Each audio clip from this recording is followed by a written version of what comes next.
Alright, welcome to the Young Savage Pilot YouTube channel, and today I'm going to talk about my experience of being a line technician at Gulf Air Center.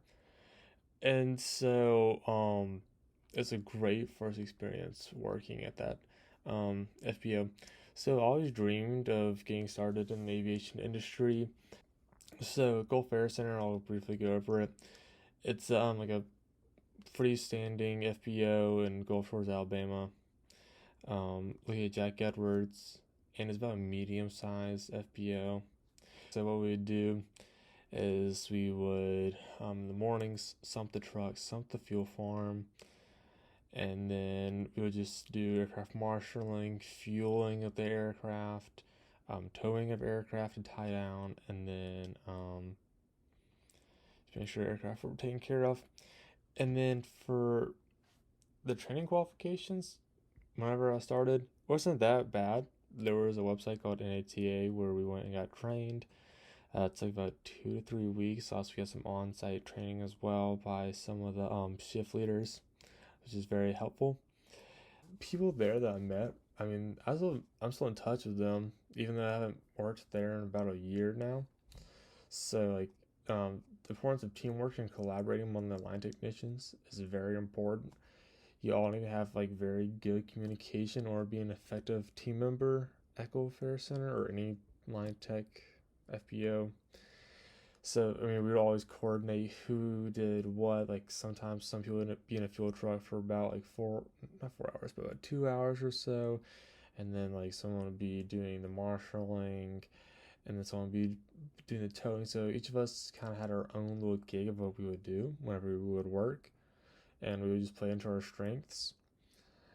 And so there were a lot of times where dead quiet, nothing's going on, and all of a sudden you get all this traffic coming in, 6 arrivals in an hour, and you have to marshal them, fuel them, tow them, do all this stuff, and also meet all the customers and passengers and get that handled with. It was very nice.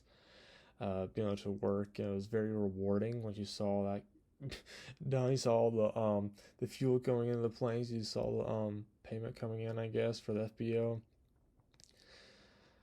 And so the safety protocols, basically, we'd all wear like a bright green vest with reflective material, khaki pants or shorts, and only like a hat so we don't get that sunburn in our faces. And that's really what we did for our attire. Safety standards. There's lightning in the area. We don't go out and fuel, but besides that, as long as it's not heavy rain, we normally do everything else. We do make sure there's no water contamination when we are fueling in rain. Put something over the fuel caps or something like that.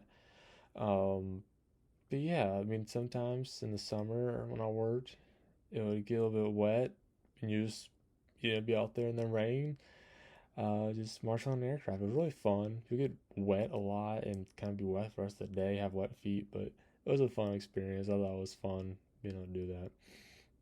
Some memorable moments about Gulf Air Center. There are a lot.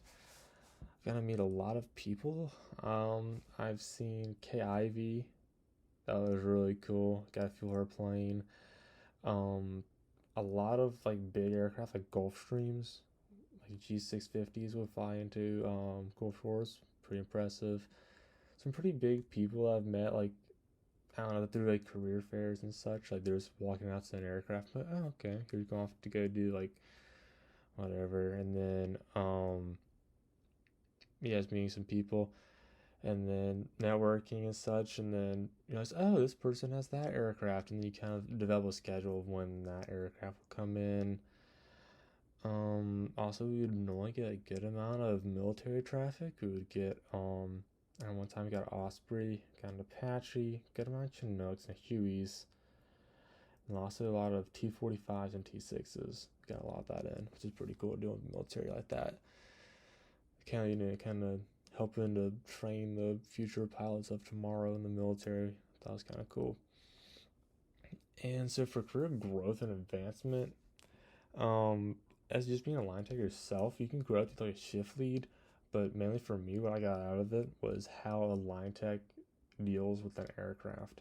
So before I didn't know how, when you go to an airport, how to best effectively as a pilot be able to integrate yourself with the line techs. I now know with certain things you don't always set the parking brake.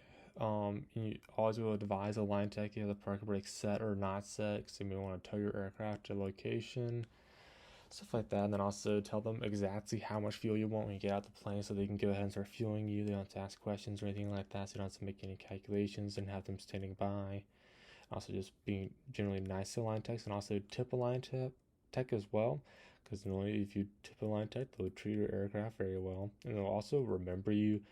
There are a few people who would tip pretty well at Gulf Shores, and they're regulars too, and we would know them. So when we saw them come in, we'd kind of give them that like um, white glove treatment. Kind of, we always would get every aircraft a white glove treatment, but when we saw that aircraft come in, they would tip well.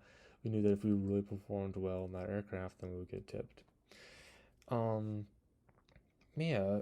Besides that, like future careers. So, I mean, I'm no longer working at Gulf Air Center. I have had a very good opportunity to progress in my career onto something else. I don't know if I can say what yet. I may make a video on that, but it was very cool.